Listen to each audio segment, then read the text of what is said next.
Bonjour, Madame, Monsieur, ravi de vous retrouver dans cette édition du journal. Quelle ambiance a prévalu hier dans les établissements du Bénin à la reprise des classes. Nos correspondants de Djougou, de Louémé et d'Abomey-Calavi nous feront le compte rendu dans ce journal. Art, zoom sur le graffiti. Nous irons à la découverte de l'artiste Tipam Peter avec Kekeli Ojo, notre correspondant dans l'Atlantique. Et puis le Niger, le Mali et le Burkina Faso ont signé une charte visant à créer une organisation de défense collective dans la zone clé de la région du Sahel. Les détails en fin d'édition.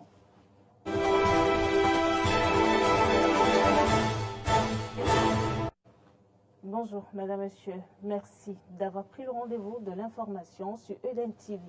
Elle a ouvert ses portes à travers le lancement effectué par les ministres Éléonore Yahi Ladiko du supérieur et de la recherche scientifique, Yves Kwaro Chabi du secondaire et Salimane Karimou des maternelles et primaires.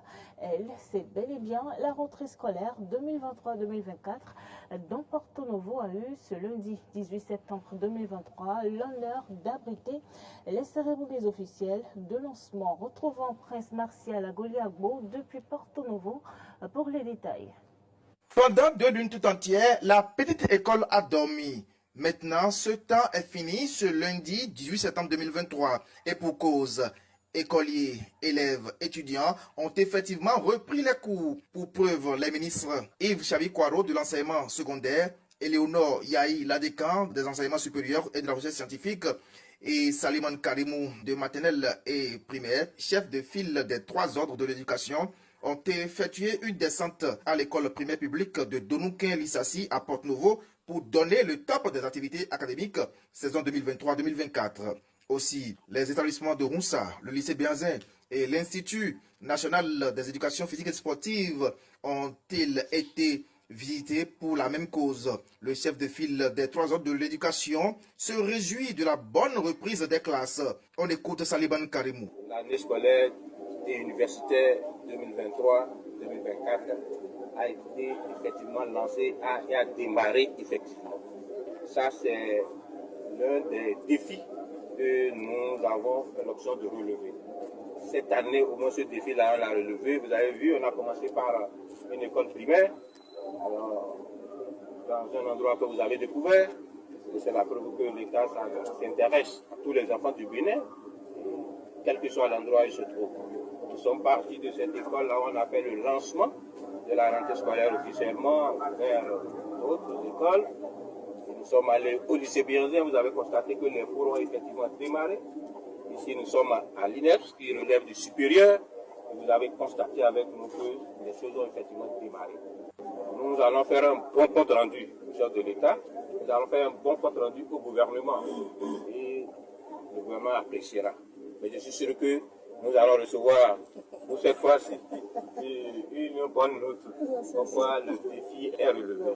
Avec cette ambiance constatée de part et d'autre, il eut de donner une très bonne note aux 3 ministres qui s'évertuent à promouvoir l'excellence sous le leadership du président Patrice Talon. Très heureux d'avoir accueilli cette délégation ministérielle, l'édile de la ville capitale, Charlemagne Nyankoti, a remercié le chef de l'État et rassure de la détermination de la municipalité à accompagner l'État dans la valorisation des cantines scolaires. D'abord, j'ai un sentiment de reconnaissance et de gratitude à l'endroit du gouvernement et à son chef en premier. Porto Novo est honoré d'accueillir la délégation interne ministérielle. C'est une fierté pour nous de constater que sur l'ensemble du territoire, la rentrée a effectivement commencé. Elle a très bien commencé d'ailleurs. Et nous en sommes très fiers. Et nous sommes très fiers aussi pour la cantine scolaire. Nous remercions le gouvernement parce que jusque-là, on avait 4 écoles qui bénéficiaient de cet appui. Et avec l'apport aussi et la volonté de la municipalité qui accompagne aussi cette initiative en prenant à charge tout ce qui concerne les dépenses, nous avons bénéficié de 10 nouvelles écoles. C'était Prince Martial Agoliagbo depuis Porte-Nouveau pour Eden TV. Et dans la commune d'Abomey-Calavi, Arthur Windo était hier au collège d'enseignement général d'Akasato. Suivez le reportage qu'il nous propose. Borgia, Hermine et Chédrac sont heureux, contents et fiers de reprendre le chemin des classes en ce premier jour de la rentrée. Nous sommes ici au CEG à Kassato. Bon, je suis très heureux de retrouver mes amis. Et il y a de l'ambiance dans notre établissement. Et je suis très heureux. Je suis content, je suis très heureux de recommencer la rentrée scolaire. J'ai retrouvé mes amis, je suis très content. Je suis très content et de l'ambiance qui se passe ici. Je suis très fier d'avoir passé en seconde. Emploi du temps disponible, présence effective des enseignants, des apprenants et des emplois du temps. Le directeur du SOGI rassure du bon démarrage des activités. Tout est au point, hein. Tout est au point, les emplois du temps, vous pouvez le constater. Les classes sont distribuées, les enfants connaissent leur salle. C'est d'ailleurs affiché, vous avez vu un attroupement là. C'est la preuve que tout marche bien. Les professeurs, bon, si vous allez à la salle des profs, vous allez voir les classes affichées. Tout le monde a déjà eu son emploi du temps, tout va bien. Les enseignants sont contents de se revoir et surtout de constater la présence de leurs élèves. Ça me fait plaisir de revoir mes élèves. Ceux que j'ai tenus en première ou en seconde, ils passent en terminale. Ou ceux que j'ai tenus en seconde qui passent en première. Ça me fait plaisir de les revoir. Mes apprenants ont déjà reçu mon emploi du temps. Les impressions sont bonnes. Je constate que la plupart des collègues sont déjà présents et ils sont dans les salles actifs, ainsi que quelques apprenants. Mais il faut remarquer que dans la cour, il y a certains apprenants, certainement les nouveaux venus, avec des parents qui attendent d'être situés par rapport à leur classe. Présentement, je vais en salle. Dans l'emploi du temps a été fait depuis, et je suis rentrée en possession de mon emploi du temps depuis 2 semaines déjà. C'est le premier jour, certains élèves traînent encore les pas, mais cela ne ralentit pas le chronogramme, rassure le censeur. Le premier jour de la rentrée, les activités sont lancées normalement et les professeurs sont en classe.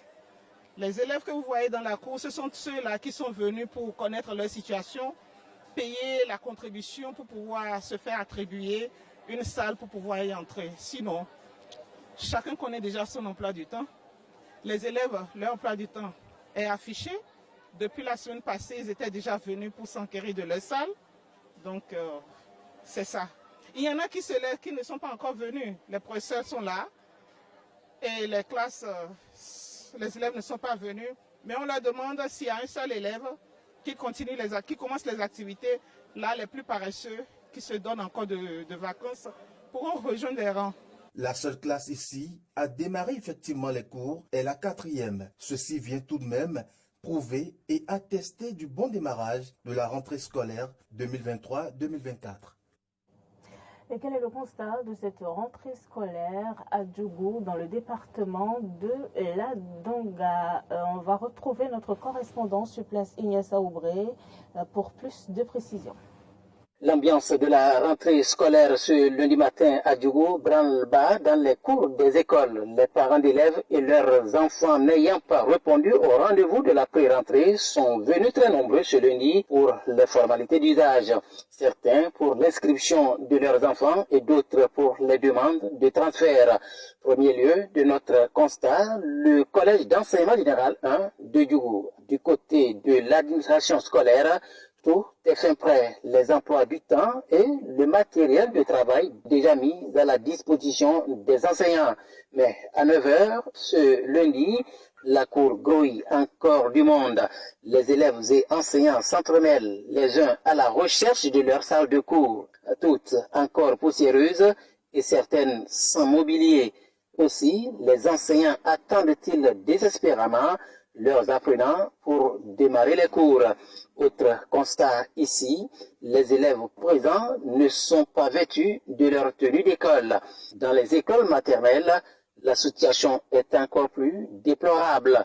Malgré les fermes instructions de l'autorité ministérielle, les activités prévues à la pré-rentrée n'ont pas eu lieu, même si certains enseignants, notamment les titulaires des classes de CM2, étaient dans leur salle de cours pour l'évaluation diagnostique de leurs apprenants. Beaucoup de ces apprenants n'ont pas répondu à l'appel. Les autres enseignants et leurs directeurs sont quant à eux occupés à recevoir les parents d'écoliers et écolières. Par ailleurs, on apprend que les activités pédagogiques vont réellement démarrer lundi prochain. Comme quoi, l'école béninoise traîne encore des tares. Si les grèves fantaisistes et l'absentéisme des enseignants se conjuguent désormais au passé, il faut encore batailler dur pour rendre effectif le démarrage des cours dès le premier jour de la rentrée scolaire. Voilà, et puis on parle du graffiti dans ce journal. C'est un art qui jonche les rues de Harlem, une ville des Noirs américains. Il commence par prendre corps au Bénin, longer le mur ouest du port autonome de Cotonou et vous vous rendrez compte de cet art. Le graffiti, c'est là qu'il s'agit. Notre correspondant Kekili Ojo d'Alada nous parle de la dimension que prend cet art dans nos villes. Suivons-le plus tôt. C'est une inscription ou un dessin exécuté de manière généralement illicite dans l'espace public. Murs, monuments, véhicules de transport en commun, toilettes publiques, etc. Il peut être considéré comme une forme d'expression spontanée, parfois comme une forme d'art. Cet art, originellement américain, commence par s'exprimer au Bénin.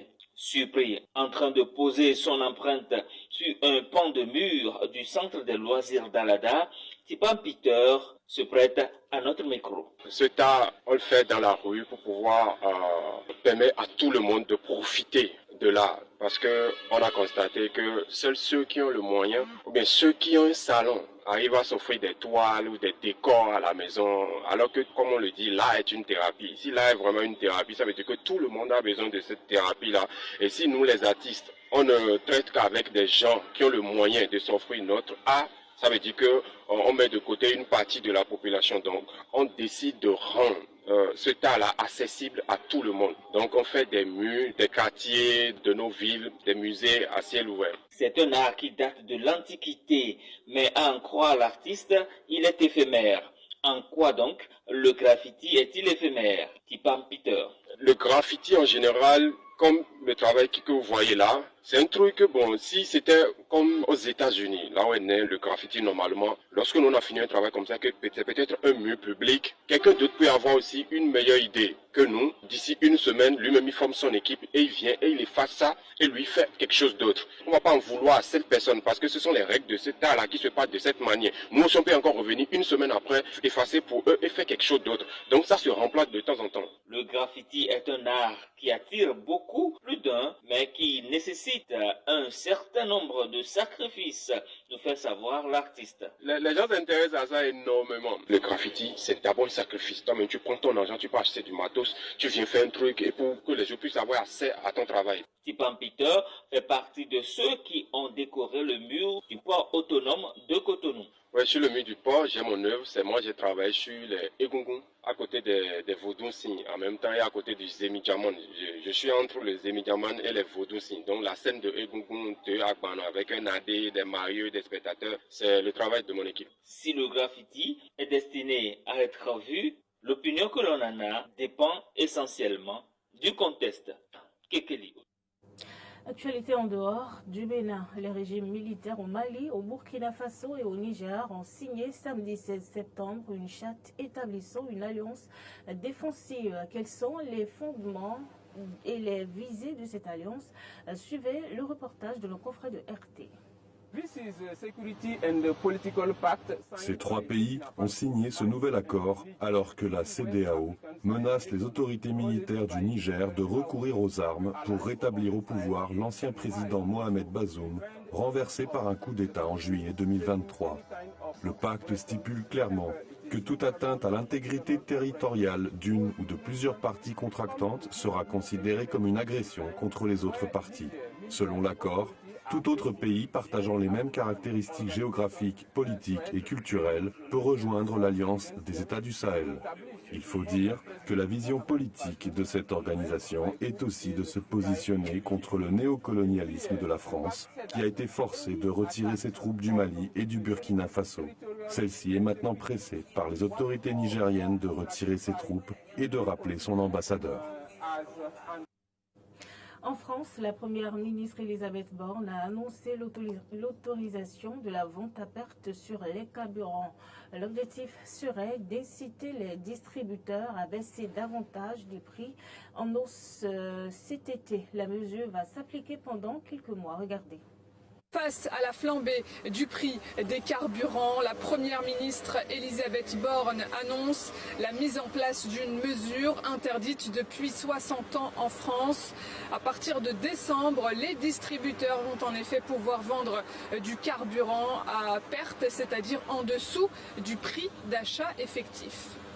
Pour la première fois depuis 1963, sur une période limitée, nous allons lever l'interdiction de revente à perte sur le carburant. Pour cette mesure inédite, nous continuons à redonner du pouvoir d'achat aux Françaises et aux Français. Le problème avec cette mesure, c'est qu'elle devrait en effet satisfaire les grands distributeurs et les grandes surfaces, mais pas les pompistes indépendants qui ne pourront pas se permettre de vendre leur carburant à perte. Une vente à perte dans une entreprise n'est pas envisageable, c'est anti-économique. L'État ne prend pas ses responsabilités en faisant voter une loi comme celle-ci. On n'a pas le même métier qu'un raffineur ou qu'une grande surface. L'activité principale d'une grande surface n'est pas la distribution de carburant. Nos marges de manœuvre ne sont pas les mêmes. Le gouvernement a préféré cette mesure à une baisse des taxes sur le carburant qui servent à subventionner le budget de l'État. Alors il faut savoir que ces taxes atteignent 60% du prix au litre. Sans elles, un litre de carburant fixé à 2 € ne coûterait en réalité que 80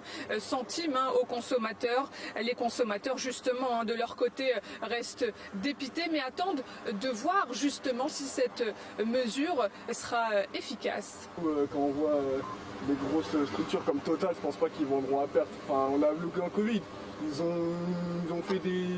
ils ont réussi à exploser leur chiffre d'affaires pendant le Covid, donc je pense pas qu'ils vendront à perte. Ça m'étonnerait bien. Parce que là, du coup, le gouvernement dit que cette mesure elle va permettre aux Français d'économiser 50 centimes sur le litre. Non, je pense pas, je crois pas. Ah, clairement, je crois pas. J'y crois pas du tout.